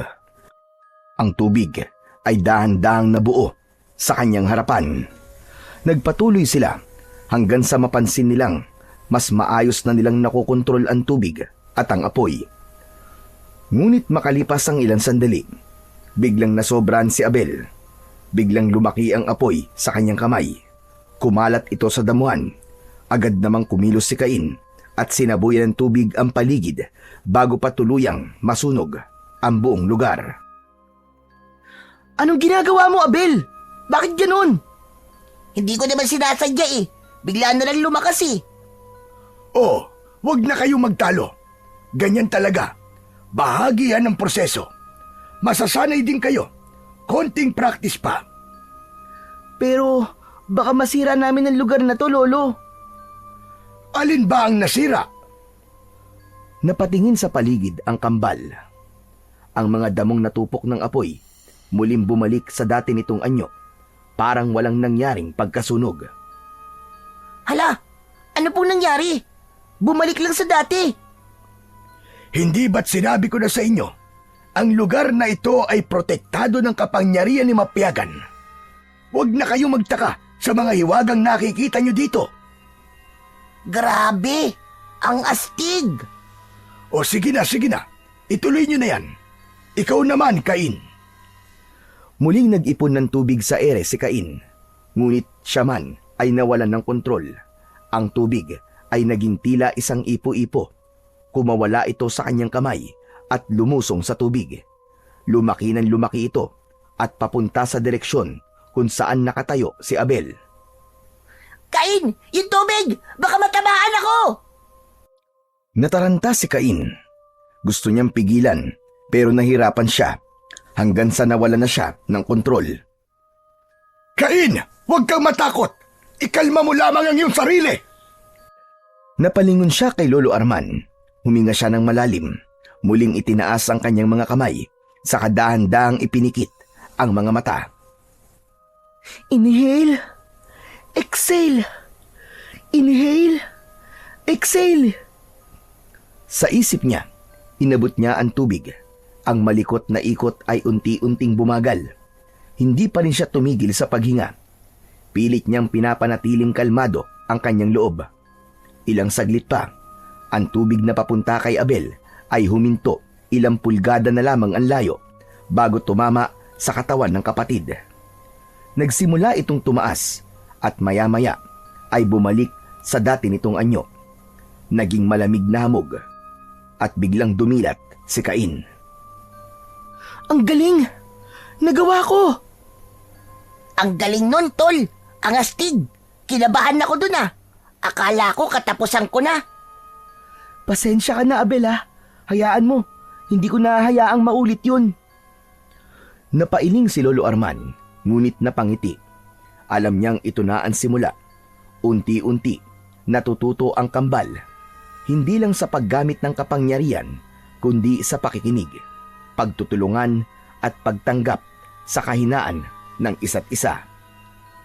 Nagpatuloy sila sa kanilang pag-iensayo. Ngayon naman, subukan ninyong pagsabayin ang kapangyarihan ninyo. Sabay nilang inilabas ang apoy at ang tubig. Sa hangin, nagtagpo ang dalawang magkasalungat na elemento, ngunit sa halip na magbanggaan, unti-unti itong naglaho. At doon yun nagsimula. Lumitaw ang usok, umikot ito sa itaas at saka bumaba ng dahan-dahan sa lupa. Kumalat itong tila hamog na bumalot sa buong lugar. Lolo Arman, ano po ito? Yan ang sinasabi ko. Ang singaw na yan ay lason sa balat ng mga aswang. Kapag dumikit ito sa kanila, kaya nitong tunawin ang laman nila na parang asido. Yan ang magiging malakas na sandata ninyo kapag magkasama kayo. Napangiti ang dalawang bata. Kita sa mga mata nila ang pagkamangha. Nagawa natin, Abel. Maililigtas na natin si nanay. Tama ka, Cain. Malapit na. Kailangan na lang nating matutunan lahat ng ituturo ni Lolo Arman. Tama yan. Ang bawat araw na darating ay mahalaga. Dahil hindi lang ang buhay ng nanay nyo ang nakataya dito. Dahil kung walang kikilos laban sa mga aswang na yon, mas marami pang buhay ang madadamay at masasayang dahil sa pagkakalat nila ng lagim. Tumango ang kambal sa mga salitang binitiwan ng kanilang lolo. Naging malinaw sa kanila ang kanilang papel at kung ano ang magiging silbi ng kanilang kapangyarihan. Tahimik sila. Parehas na seryoso ang mga mata. Sa murang edad na 10, naramdaman nila ang bigat ng responsibilidad. Ngunit sa halip na matakot, pinili nila ang sumulong. Ginusto nilang matuto at gugustuhin nilang lumaban para sa katahimikan ng kanilang lugar. Umuwi na muna tayo at magpahinga. Bukas ng umaga, babalik tayo dito para sa muling pagsasanay ninyo. At sa huli, haharap kayo sa isang pagsubok para malaman natin kung talagang handa na kayo. Opo, Lolo. Sige po, Lolo Arman. Matapos ang huling bilin sa kanila ni Lolo Arman, tahimik na bumaba ng bundok ang tatlo. Hindi na sila nag-usap habang naglalakad, pero sa kanilang mga muka ay bakas ang pagod at pananabik. Sa mga sumunod na araw, nagpatuloy pa ang kanilang mga ginagawang pagsasanay. Wala silang sinayang na oras, halos araw-araw walang patid. Sa loob ng halos 1 linggo, pinagsanayan nila ang tamang galaw, kontrol ng damdamin at disiplina sa paggamit ng kani-kanilang kapangyarihan. At higit sa lahat, natutunan nilang sabayan ang isa't isa. Naging biyasa na sila sa paglikha ng singaw. Kontrolado na nila kung gaano kalakas ito at kung kailan titigil. Hindi naging madali ang kanilang pinagdaanan. Nagkakamali din sila minsan, pero sa bawat pagkakamaling nagagawa ay naging daan ito para lalo silang tumibay at para lalong matuto. Hanggang sa dumating na ang araw na kanilang inaabangan, ang araw ng kanilang unang pagsubok. Madaling araw pa lang ay gising na ang kambal. Tahimik silang naghanda. Si Lolo Arman ay naghihintay sa labas ng bahay. Hindi pa nito sinasabi kung saan sila pupunta at kung ano ang eksaktong gagawin nila. Pero batid ng kambal na sa araw na yon, gagawin na nila ang kanilang unang pagsubok. Lolo, handa na po kami. Mabuti naman. Ano? Tara na. Tumango ang kambal at sinimulang sundan ang kanilang Lolo Arman papasok sa gubat. Lolo, ano po bang gagawin namin? Maghintay kayo. Mamaya pagdating natin sa lugar, saka ko ipapaliwanag. Ilang sandali pa ay dumating na sila sa isang malawak na bahagi ng gubat. Sa gitna nito ay may isang malaking puno. Matanda na ito. Baluktot ang katawan at halos wala ng dahon. Ang balat nito ay tuyo na at nagbibitak-bitak. Ang ilan sa mga sanga ay putol na at may ilang bahagi na itim na parang sunog. Ngunit buhay pa ito. May maliit na kumpul ng berdeng dahon sa pinakaibabaw. Pilit na sumusubok mabuhay. Sa ilalim nito ay makikita ang tuyong lupa na hindi nakakatanggap ng sapat na tubig. Ito ang unang pagsubok nyo. Ang punong ito ay matagal nang naghihingalo. Tignan nyo, kukonti na lamang ay tuluyan na itong mamamatay. Ano pong gagawin namin, Lolo? Kailangan ninyong mapanatiling buhay ang halamang ito sa loob ng 3 araw. Ikaw, Cain, ang magbibigay ng tubig sa mga ugat. At Abel, ikaw naman ang magbibigay ng init na kailangan ito. Pero kailangan niyong tiyakin na hindi sobrang init o sobrang tubig ang inyong maibigay. Kapag hindi balanse, kapag hindi niyo nakontrol, mas mabilis ang pagkamatay nito. At sa oras na namatay ito, hindi kayo papasa sa unang pagsubok. Gaano katagal po namin gagawin to, Lolo Arman? 3 araw. Kailangan niyong gawin ang lahat para mapangalagaan ang puno na ito. Nagsimula na silang umayos sa magkabila ang gilid ng puno. Dahan-dahan siyang huminga at pinadaloy ang kanyang enerhiya sa kanyang palad. Lumabas ang tubig. Bumaba ito sa lupa. Dahan-dahang tumulo sa mga tuyong ugat ng puno. Si Abel naman ay pumikit. Dahan-dahang huminga. Mula sa kanyang palad ay unti-unting sumingaw ang init. Hindi nakakapasong apoy, kundi isang banayad na enerhiya. Ramdam niya itong gumagapang sa kanyang mga ugat, dumadaloy sa kanyang mga braso, at pagkatapos ay lumalabas sa kanyang mga kamay. Ang init ay parang sikat ng araw tuwing umaga. Mainit pero hindi masakit sa balat. Hinawakan niya ang katawan ng puno. Pinadaloy niya ang enerhiya at tamang init para mabuhay ang puno. Yan! Ganyan lang. Tama ang ginagawa nyo. Magaling. Ipagpatuloy nyo lang ang ginagawa nyong yan. Makalipas ang ilang sandali, may ilang bahagi ng lupa ang tila gumalaw. Ang mga ugat ay nagsimulang sumipsip ng tubig. Ngunit nang muling lumakas ang init na mula kay Abel, biglang nagbitak ang isang bahagi ng kahoy at nasunog. Abel, hinay-hinay lang. Pasensya na, nasabik lang ako. Huwag nyong gamitin ang inyong emosyon o damdamin. Gamitin nyo ang inyong pandama. Damin nyo at pakinggan ang pangangailangan ng puno. Sige, ituloy nyo lang. Sige, isa pa. Subukan natin ulit. Muli silang pumwesto. Dahan-dahan nilang pinagsabay ang kanilang kapangyarihan.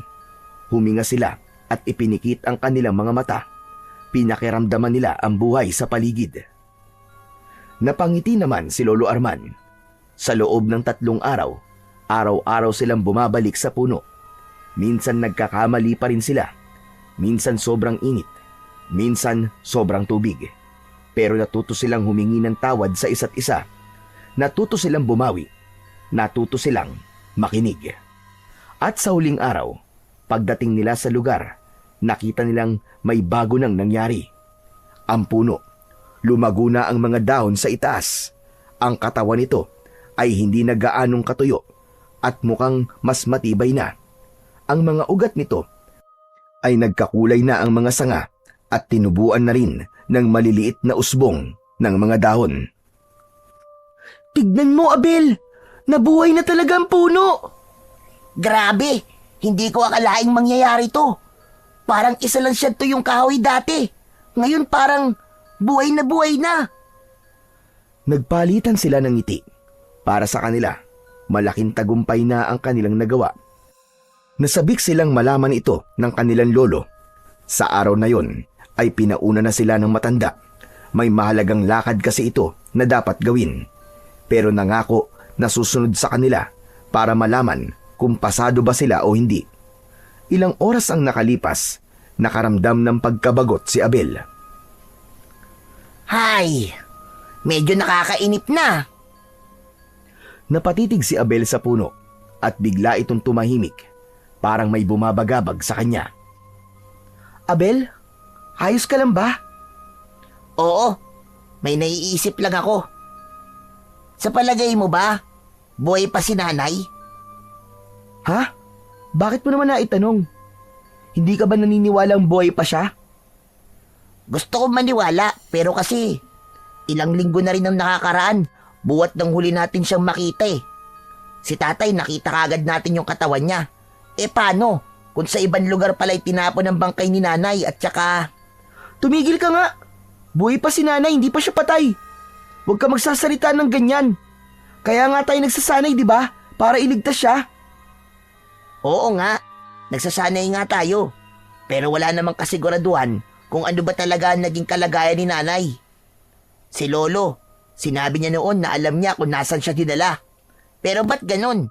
Hindi pa rin niya sinasabi sa atin kung saan. Ginawa na natin ang lahat. Siguro naman, napatunayan na natin na kaya natin. Ano pa bang kulang?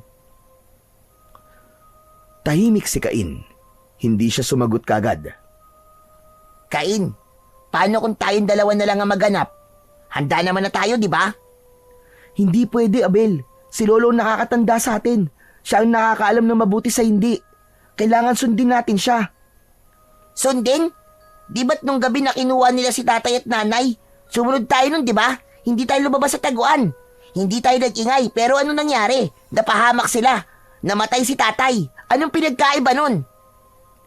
Nagulat si Cain sa biglang pagputok ng damdamin ng kapatid. Hindi niya alam kung ano ang isasagot. Eh paano kung hindi tayo sumunod nun? Paano kung lumabas tayo? Tapos nilabanan natin yung mga aswang? Baka buhay pa si tatay ngayon. Hindi mo ba naiisip yon? Pwede. Baka nga. Pero, paano kung tama sila? si lolo, si tatay, si nanay. Paano kung lumabas tayo nun tapos hindi pala natin kaya? Tapos hindi lang si tatay yung nawala. Baka pati tayo, Abel. Baka pati tayong dalawa patay na rin. Kung ganun na nangyari, sino pa ang lalaban sa mga aswang? Sino pa ang magliligtas kay nanay at sa mga kababaryo natin? Di ba? O sige, sabihin nating tama ka. Pero kasi ngayon, may magagawa na tayo eh. Kaya na natin. Gusto ko nang kumilos. Gusto ko nang hanapin si nanay. Miss na miss ko na siya eh. Hindi ko na kayang maghintay pa. Matagal silang natahimik, kapwa hindi makatingin sa isa't isa dahil sa magkasalungat na paniniwala. Ilang sandali pa, si Cain ang bumasag sa katahimikan. Sa totoo lang, naiintindihan kita, Abel eh. Parehas tayo ng gusto pero naisip ko na mas tamang wag tayong kumilos ng padalos-dalos. Huwag natin sayangin ang lahat ng pinaghirapan natin. Magtiwala lang tayo kay Lolo. Darating din ang tamang oras. Hindi sumagot si Abel. Nakayuko siya, nakapikit. Pinipigilan ang sarili na maiyak. Maya-maya pa ay dahan-dahan siyang tumayo at walang lingon likod na naglakad palayo. Oh, saan ka pupunta, Abel? Wala. Kailangan ko lang mapag-isa. Iiwan mo ako dito? Hindi pa tayo tapos, Abel. Hindi na tumingin si Abel. Diretso lang siya sa makitid na daan, patungo sa mas masukal na bahagi ng gubat. Pero hindi siya pinabayaan ni Cain. Sinundan niya ang kanyang kapatid. Cain, bakit ka ba sunod na sunod?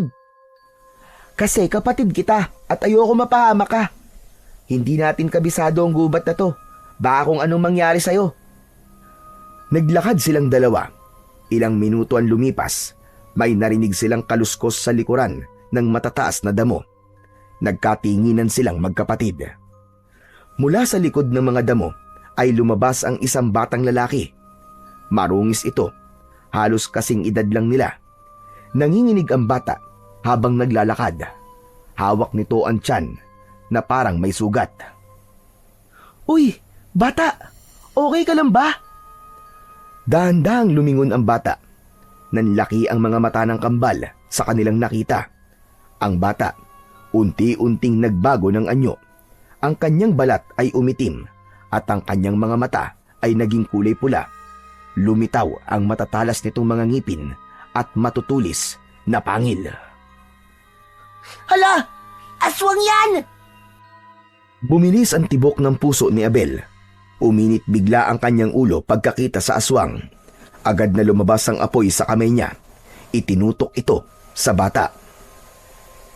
Ang bata, bagamat nasaan yung aswang ng mga oras na yon, ay hindi naman umaatake. Nakatitig lang ito sa kanila. Sandali lang, Abel! Sandali! Wag! Aswang yan, Cain! Hindi mo ba nakikita ang itsura niya? Baka saktan tayo niyan! Hindi, teka lang. Hindi naman niya tayo sinasaktan eh. Tignan mo. Natatakot siya oh. Natatakot? O ngayon, porke ba natatakot na siya, hahayaan na lang natin siya? Nakita mo naman di ba kung paano siya nagbago ng anyo? Kung hindi natin siya uunahan, baka bigla niya tayong kagatin o atakihin. Alam ko yun. Pero pakiramdaman mo. Mukhang hindi naman siya ganun eh.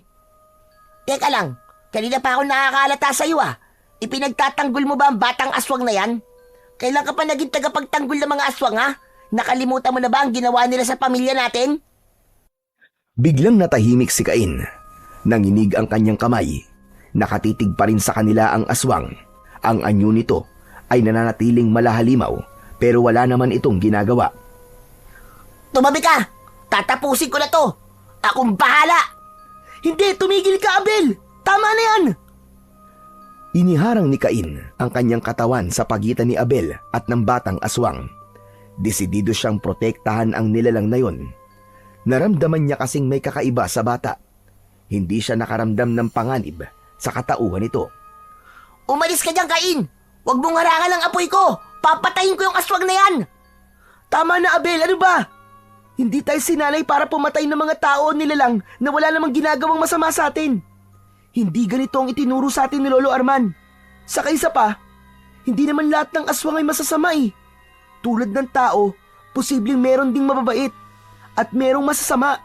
At yung bata na yan, hindi siya masamang aswang. Maniwala ka sa akin. Napuno ng tensyon ang pagitan nila.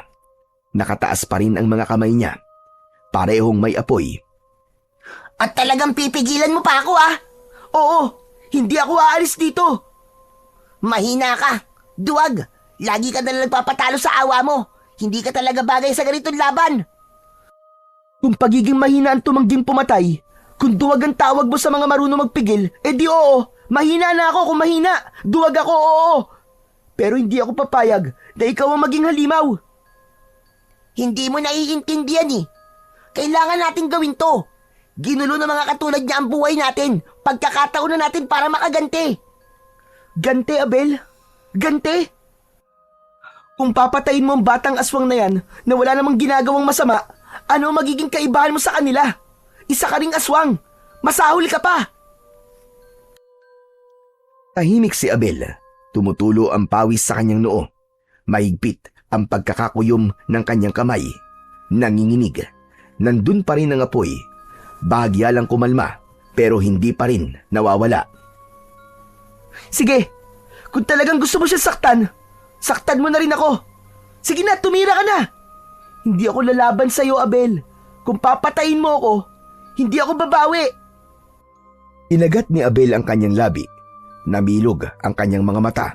Ang apoy sa kanyang kamay ay mas lalong nag-alab. Halos sumasabog na. Ngunit makalipas lamang ang ilang sandali. Unti-unti ang ningas ay naglaho. Bumuntong hininga si Abel. Umurong ng isang hakbang. Sige na. Panalo ka na. Pero kung pipiliin mong kampiyan ng halimaw na yan, mabuti pang maghiwalay na tayo. Huwag ka nang lumapit sa akin, ha. Hindi na kita kailangan. Abel! Hindi ko na kaya. Ayoko nang palaging pinipigil. Ayoko nang palaging tinuturuan ng tamang gawin. Alam ko na kung anong tama para sa akin. At yun na yung hanapin si nanay. Kahit anong mangyari. Kahit mag-isa ako. Tumalikod si Abel. Naglakad palayo sa kanya at hindi na lumingon. Sa kanyang likod, nakatayo si Cain. Tahimik, tulala, at parang unti-unting nadudurog ang puso. Biglang gumalaw ang batang aswang. Parang nahihirapan at namimilipit ito sa kanyang sugat. Halatang pinilit lamang nitong maging matapang at matatag sa harap nila upang ipakita na handa nitong ipagtanggol ang kanyang sarili. Pero nang sila na lang ni Cain ang naroon, lantad na ang kahinaan nito. Lumapit si Cain. Dahan-dahan. Huwag kang matakot. Hindi kita sasaktan, bata. Napaatras ang bata. Lumayo. Mailap siya. Nasa mata nito ang takot at pagkalito. Umupo si Cain sa lupa at inilapat ang likod sa katawan ng puno. Sa kamarahang nagsalita. Bata, hindi ako kaaway. Gusto kitang tulungan. Napatitig sandali sa kanya ang batang aswang. Ilang sandali pa, dahan-dahan na itong lumapit sa kanya. At nang makalapit ng bahagya, sumandal din ito sa punong katabi ng bata at huminga ito ng malalim. Gusto mo bang gamutin ko ang sugat mo? Tumango ang bata. Nagbago na ang anyo nito nang lingunin ni Cain. Hindi na ito mukhang halimaw. Agad siyang naghanap ng anumang halamang gamot sa paligid at nang makahanap, pinitpit niya ito gamit ang isang bato at dahan-dahang nilapat sa sugat ng bata. Sandali lang ha. Tiisin mo. Medyo mahapdi kasi ito eh. Napangiwi ang batang aswang pero hindi ito umatras. Parang naramdaman itong hindi siya pababayaan ng batang lalaki sa harap niya. Ilang saglit lang ay narinig ni Cain ang isang pamilyar na tinig. Cain! Abel! Nasaan kayo? Lolo! Nandito po ako! Ilang saglit pa ay lumitaw si Lolo Arman. Nanlaki ang mga mata niya nang makita ang sugatang bata na halos nakadikit na kay Cain. Oh, ano nangyari dito? Sino ang batang yan? Hindi ko po siya kilala, Lolo eh. Pero natagpuan po namin siya ni Abel na sugatan. Lumapit ang matanda at sinuri ang sugat ng bata. Inilabas nito ang sisidlang may langis. Ibinuhos niya ito sa mga sugat. Mabisa ito. Panlinis ng iyong sugat. Sandali. Nasaan nga pala si Abel? Lo, umalis po siya eh. Sinabi niya po na hahanapin niya na raw po si nanay. Nang mag-isa? Opo, nagtalo po kasi kami kanina eh. Hindi po niya nagustuhan na kinontra ko po siya. Hindi! Hindi ngayon ang panahon para mag-away kayo. Tsaka hindi pa ito ang tamang oras para sumugod sa pugad nila. Hindi niya alam kung ano ang papasukin niya. Ayaw po niyang makinig sa akin, Lo eh. Wala na daw po makakapigil sa kanya. Ay nako! Bakit niya naisip yun? Alam ba niya kung saan nahanapin ang nanay niyo? Saka hindi niya kilala kung sino-sino ang makakaharap niya doon. Malulupit sila. Wala silang awa. Masasaktan ang kapatid mo sa ginawa niya. Ano pong gagawin natin, Lo? Hindi ko rin naman po alam kung saan po siya pupunta. Biglang kinalabit ng batang aswang si Cain at paulit-ulit na itinuro ang kanyang sarili. Hindi naman ito maunawaan ni Cain. Ano yun? Alam mo kung saan siya pupunta? Tumango ang bata. Tumingin ito kay Cain. Sa kamarahang nagsalita sa pabulong na tinig. Doon ako nakatira. Doon ako galing. Alam ko kung saan ang pugad ng mga aswang. Alam ko ang daan. Teka, nakakapagsalita ka pala eh. Oo, pasensya na kung di ka agad ako nagsalita kanina ha. Di ko kasi alam kung anong sasabihin ko eh. Naunahan kasi ako ng takot sa inyo. Totoo ba lahat ng sinasabi mo? Kung totoo, ibig sabihin, kaya mo kaming dalhin doon? Oo, kaya ko kayong samahan doon. Dali lang. Mapagkakatiwalaan ka bang talaga? Baka naman patibong lang ito. Baka nilalapit mo lang kami sa panganib. Baka gusto mo lang kaming iligaw para abangan ng mga kasama mo at patayin. Tahimik ang batang aswang. Yumuko ito at sa kamarahang umiling. Kung wala ho kayong tiwala sa akin, ayos lang po. Naiintindihan ko po. Hindi ko po kayo pipilitin. Hindi ko lang kasi maintindihan. Bakit mo naman ituturo sa amin ang inyong pugad? Anong kapalit? Wala po. Wala po akong hihinging kapalit. Dahil ako pa nga po ang dapat na may bayarang utang na loob eh. Ginapot niyo po ang sugat ko. Saka marami na po akong nakitang masasamang ginagawa ng mga kapwa ko aswang. Ayoko na po ang ginagawa nila eh. Handa po ako. Handa po akong tulungan kayo para mailigtas si Abel. Parang ayokong maniwala. Nabuhay po ako. Na, ang alam ko dati, ayos lang po ang pumatay. Okay lang po ang kumain ng laman at dugo ng tao. Pero nung may nakilala akong babae na dinala nila sa pugad, doon na po nagbago ang lahat. Ano ka mo? Babae? Sinong babae yun? Si Nanay Milin po. Ang nanay! Siyang nanay ko! Ano? Nanay mo si Nanay Milin? Kung ganun, kayo yung palagi niyang kinikwento sa akin na kambal niyang anak. Kami nga yun! Kami nga! Kumusta ang nanay ko? Okay lang ba siya? Ayos lang siya. Pero kung hindi natin siya mababawi hanggang mamayang gabi, hindi na natin siya maaabutan ng buhay. Ha? Anong ibig mong sabihin? May gagawing ritual mamayang gabi at ang Nanay Milin, makakasama siya sa ritual na yun.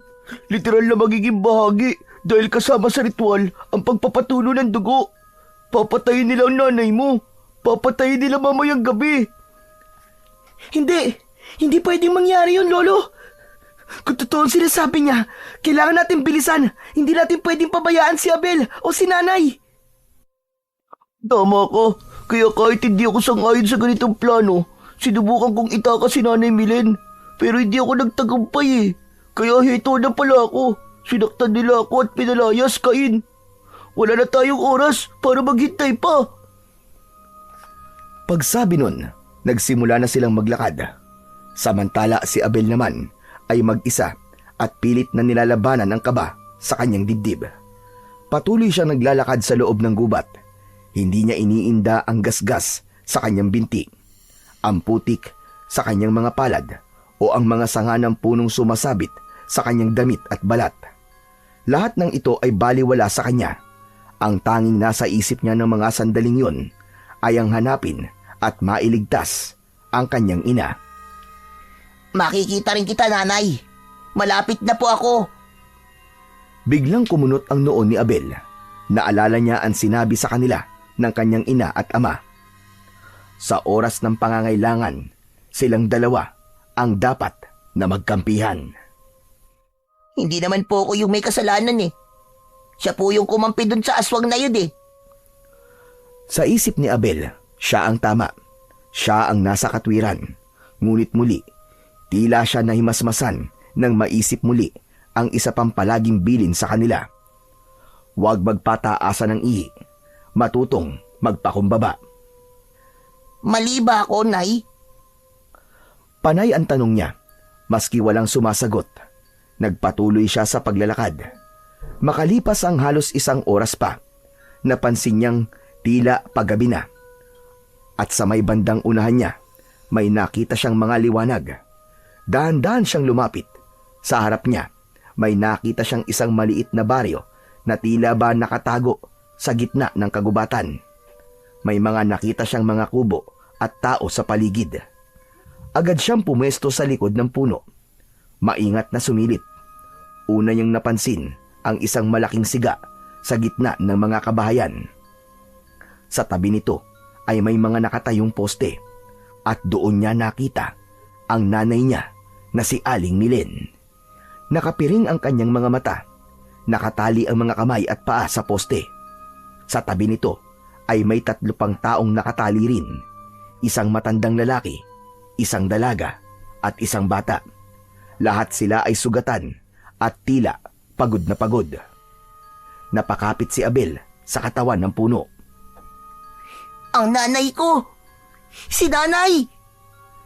Pinilit niyang hindi umiyak. Alam niyang hindi yun ang tamang oras para makaramdam ng lungkot. Ngunit hindi niya rin naiwasang madurog ang puso sa tagpong kanyang nasaksihan. Nagmasid siyang muli sa isang banda ng baryo. Nakita niya ang ilang mga taong naroroon. Hindi sila normal. Mapupula ang kanilang mga mata. Ang iba ay sobrang payat at marurumi. Parang may pinaghahandaan sila. May mga inaayos na mga malalaking palayok, mga lamesang mahahaba at iba pang dekorasyon. Naramdaman niya kagad na may masamang binabalak ang mga ito. Napakagat siya sa kanyang mga labi. Gusto niya nang sumugod. Gusto niyang sunugin ang buong baryo na alam niyang baryo ng mga aswang. Pero alam niyang hindi yun madali. Mag-isa lamang siya. Hindi niya alam kung ilan ang kalaban at alam niyang ang anumang gagawin niyang hakbang ay maaaring makasama sa kanyang ina. Mali nga ako. Tama si Cain. Tama si Lolo. Pero kung hindi ako gagalaw, baka mahuli na ang lahat. Napapikit siya. Galit at takot ang nararamdaman niya. Muli siyang napatingin sa kanyang ina. Nakita niyang may isang matandang aswang na lumapit kay Nanay Milen. Hinaplos nito ang pisngi ng kanyang ina at saka ngumisi. Nanindig ang balahibo ng bata nang makita yon. Iniligtas po kita, Nay. Hintayin mo ako. Papunta na ako dyan. Ngunit bago pa siya makagalaw, isang matangkad at payat na aswang ang biglang sumulpot mula sa kanyang likuran. Hinablot siya nito sa batok at ibinalibag sa lupa. Nagulat si Abel. Napasigaw siya at agad na bumangon. Sinubukan niyang maglabas ng apoy mula sa kanyang mga kamay. Tinunog niya ang aswang na yon. Ngunit dahil sa ginawa niya, natawag nito ang halos lahat ng atensyon ng lahat ng aswang na naroroon. Hindi niya nakaya ang lakas ng kanilang puwersa. Bago pa siya makalaban, naramdaman niya ang matatalim na kamay na pumulupot sa kanyang mga braso at binti. Itinali ang kanyang mga kamay at paa. Dinala siya sa gitna ng bulwagan kung saan naroon din ang kanyang ina. Nilagyan ng piring ang kanyang mga mata. Nay! Anak! Abel, ikaw ba yan? Opo, Nay. Nandito po ako para iligtas ka sana pero natalo po ako. Pasensya na po, Nay. Bakit, anak? Bakit ka nagpunta pa dito? Hindi mo na dapat ginawa yun. Pero, Nay, Natigilan silang mag-ina nang marinig ang malakas na halakak ng pinuno ng mga aswang. Sinasabi ko na nga ba at sasagitin mo ang iyong ina, bata? Walang kahirap-hirap. Nasa atin na ang isang makapangyarihang bata. Tamang-tama. Maiaalay natin siya mamaya sa ating tuon. Tiyak na mas lalakas na ang ating kapangyarihan. Patuloy sa pagsasaya ang mga aswang. Samantala, sa kabilang bahagi naman ng gubat, naituro na ng batang aswang kina Lolo Arman at Cain ang pugad nila. Nagkubli sila sa mataas na damuhan habang pinagmamasdan ang paligid. Lolo Arman, ayun po sila. Nakita ko po si Abel. Tinali siya. Si nanay din. Ano gagawin po natin? Mag-iisip ako. Hindi tayo pwedeng kumilos ng padalos-dalos. Napakarami nila dito. Cain, Lolo, pasensya na po pero hanggang dito na lang po ako. Ha? Abay, bakit naman? Hindi ko kayang lumaban sa mga kasamahan ko. Hindi ko rin kayang traidorin sila. Ayoko madumihan ang mga kamay ko sa dugo ng kapwa ko aswang. Naiintindihan ko. Salamat sa tulong mo, bata. Nagpaalam na ang batang aswang at tuluyang naglaho sa madilim na bahagi ng kagubatan. Habang nagkukubli si Cain, ay lumikha siya ng isang kalasag gamit ang tubig. Binalot niya ang kanilang paligid upang hindi sila makita ng mga kalaban. Sa gitna ng bulwagan, napansin ni Cain ang isang malaking kawa na kumukulo. Lolo, Itinaas ni Cain ang kanyang mga kamay. Pinakiramdaman niya ang tubig sa kawa. Unti-unti, kinontrol niya ito. Dahan-dahan yung umangat at gumapang sa sahig. Paunti-unti, umabot ito sa katawan ni Abel. Nagulat si Abel sa mainit-init na tubig na gumagapang sa kanyang balat. Hindi naman siya napaso o nasaktan. Umakyat ito hanggang sa kanyang mga mata at marahang inalis ang telang nakatakip dito. Kinurap-kurap niya ang kanyang mga mata. Nang luminaw ang kanyang paningin, agad niyang naramdaman ang presensya ni Cain sa hindi kalayuan. Cain, nandito ka! ano yun, anak? Nandito si Cain? Nay, wag po kayong maingay. Nandito na po sila, Lolo. Ililigtas mo din na tayo. Tahimik si Aling Milen, ngunit habang nakapiring ang kanyang mga mata, hindi niya naiwasang mapaiyak. Tumulo ang luwa sa kanyang mga mata, dala ng kanyang labis na pangungulila sa mga ito. Samantala, kinausap naman ni Cain ang kanyang lolo. Lolo, kayo na po ang bahala kay nanay. Kami na po ang bahala sa mga aswang. Sige, gawin niyo ang lahat para matapos na ang kasamaan ng mga yan. Opo, Lolo. Samantala, sinubukan ni Abel na muling gamitin ang apoy upang sunugin ang tali. Ngunit hindi ito nasusunog.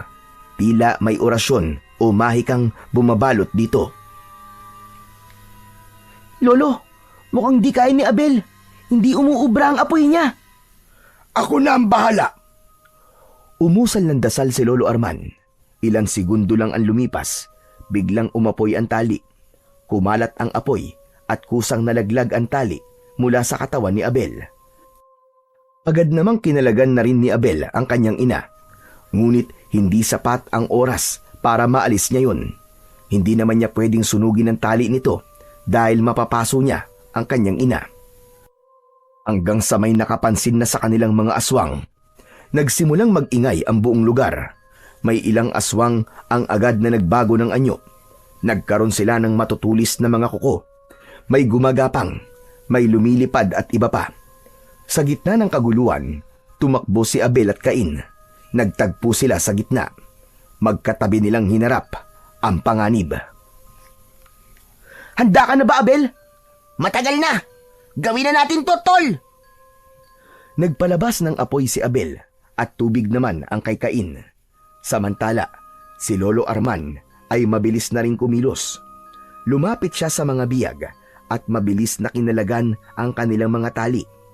Si Cain naman ay muling lumikha ng proteksyon para sa kanyang lolo at sa mga biyag. Ang galing ng kalasag mo, tol! Paano mo nagagawa yan?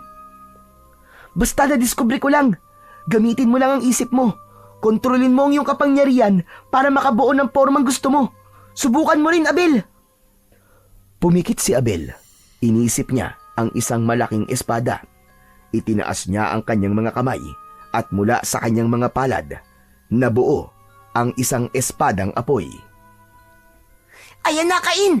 Tara na! Sige, sugod na! Ah! Sabay nilang hinarap ang mga aswang. Sumugod si Abel at pinagsasasaksak ng apoy na espada ang kanyang mga kalaban. Matalas ang kanyang espada, sapat para wasakin ang sino mang humarang. Samantala, si Cain naman ay nasa likuran, kalmado ngunit mabagsik.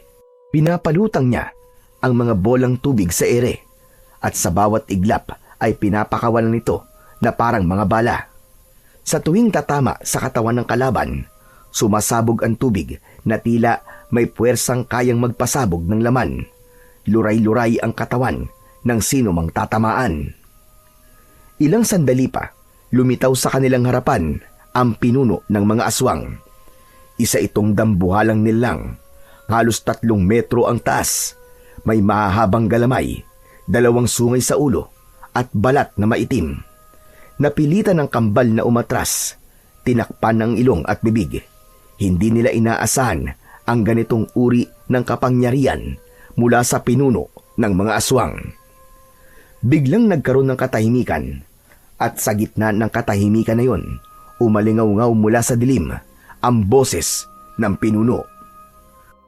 Bakit nyo hinati ang inyong kapangyarihan? Hindi ba't mas mainam kung isa lang sa inyo ang may hawak ng lahat? Cain, patayin mo si Abel! Napakunot ang noo ni Cain, ngunit hindi siya kagad nagsalita. Nagkatinginan silang magkapatid. Pag-aari mo ang tubig, siya ang apoy. Pero kung lilipunin mo siya, magiging iyo ang lahat. Wala ka nang magiging kaagaw. Wala ka ng karibal. Wala nang tututol sa iyong mga plano at desisyon. Kaya patayin mo na siya para lalong lumakas ang kapangyarihan mo. Cain, huwag kang makinig sa kanya! Isa lang sa inyo ang pwedeng manatili. Yan ang tadhana ng kapangyarihan. Magdesisyon ka na. Patayin mo na siya ngayon at magiging Diyos ka sa mga nilalang na nandito. Walang sino man ang kayang humadlang sa iyo. Natahimik si Cain, napapikit. Mabilis ang pintig ng kanyang puso. Sa kabila ng lahat, isang bagay lang ang malinaw sa kanya. Ang lakas nila ay hindi nakasalalay sa pagsanib ng kapangyarihan, kundi sa paninindigan nilang hindi kailanman magtataksil sa isa't isa. Muling dumilat si Cain at sa halip na atakihin si Abel, tinapik niya ito sa balikat. Tama siya. Kailangan natin pagsamahin ang ating kapangyarihan para mas lalo tayo maging mas malakas. Handa ka na ba, tol?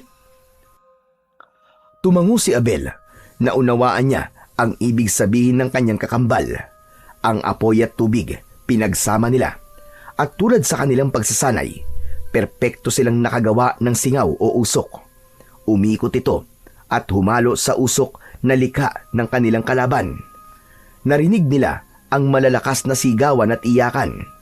Maya-maya pa, umalingasaw ang amoy ng tila na susunog na katawan. Masangsang, mabaho, tulad ng amoy ng asupre o bulok na itlog.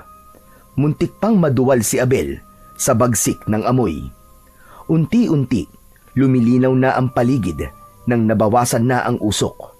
Doon nakita ng dalawa ang kalunos-lunos na nangyari sa mga aswang. Unti-unti ngang nalusaw ang kanilang laman. Ang iba naman ay nagtangkapang tumakbo, ngunit hinahabol sila ng usok. Walang nagawa ang lahat. Kahit ang pinuno ng mga aswang ay unti-unti na ring nangihina. Nagsimulang matunaw ang kanyang muka. Ang kanyang mga galamay ay biglang nagliyaban. Nagsisisigaw ito habang namimilipit sa sakit. Hindi! Hindi ito maaari! Paano itong nangyari? Ngunit huli na, isa-isang natumba ang mga aswang. Wala ni isa ang nakaligtas. Pagkatapos ng ilang minuto, tahimik na muli ang bulwagan. Ang usok nawala na ng tuluyan. Ang kambal nakatayo. Pagod, pawis, pero magkahawak ang kanilang mga kamay. Sa likuran nila, tumakbo si Aling Milen at niyakap ang dalawa. Mga anak ko! Mga anak! Salamat sa Diyos! Salamat sa Diyos at ligtas kayo! Lumapit si Lolo Arman. May ngiti sa kanyang labi at may bahid ng pagmamalaki sa mga mata. Ang galing nyo, mga apo! Tinupad nyo ang tungkulin. Natapos nyo ng mahusay ang inyong misyon. Matapos ang matinding labanan, nagpasya na silang bumalik kasama ang ibang biyag at nagsiuwian na sa kani-kanilang mga tahanan.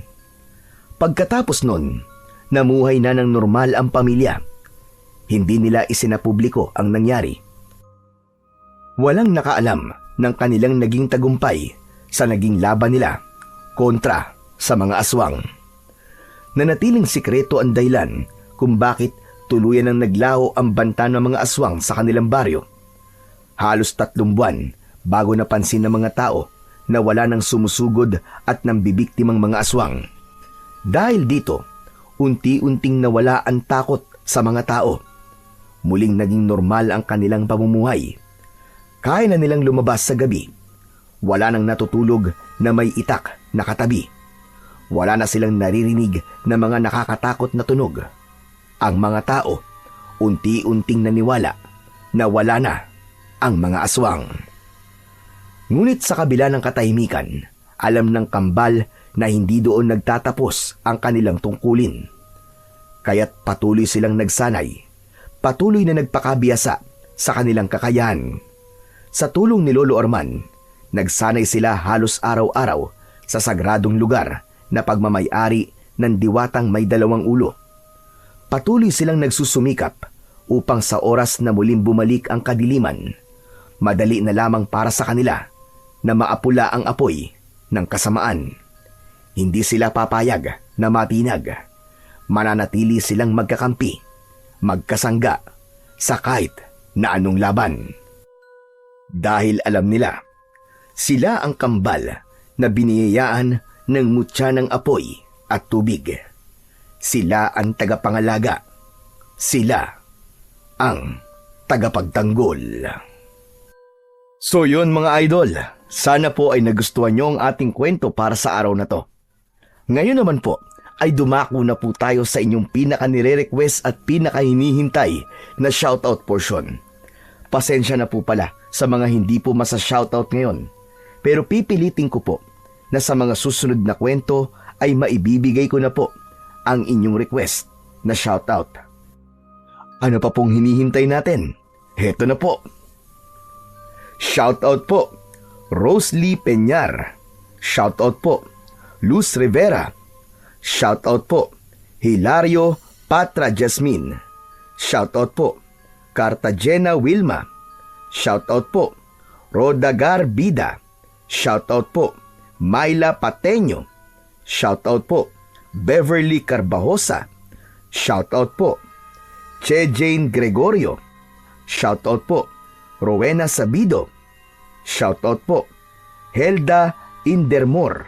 Shoutout po, Arnold Ginocor. Shoutout po, Evelyn Reyes.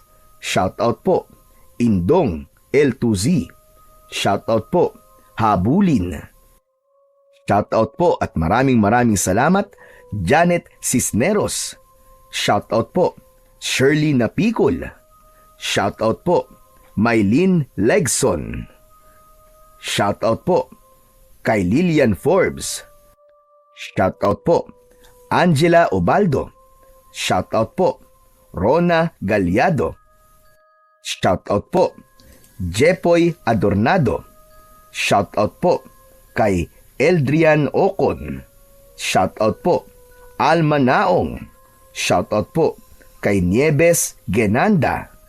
Shoutout po, kay Marjorie Vicente. Shoutout po, kay Rowela Monares. Shoutout po, kay Ami Bonga. Shoutout po, kay Roda Garbida 9853. Shoutout po, Cynthia Belarmino. Shoutout po, kay Rosana Condesa. Shoutout po, kay Ronald Basingil. At shoutout po, Bogang Poras. Muli po, maraming salamat po sa inyong walang sawang suporta at pakikinig ng mga kwentong aswang at katatakutan sa aking munting channel na The Voice Addict at Apong Isaac. Hanggang sa susunod pa pong kwento na magpapatindig ng inyong mga balahibo mula sa mundo ng kababalaghan.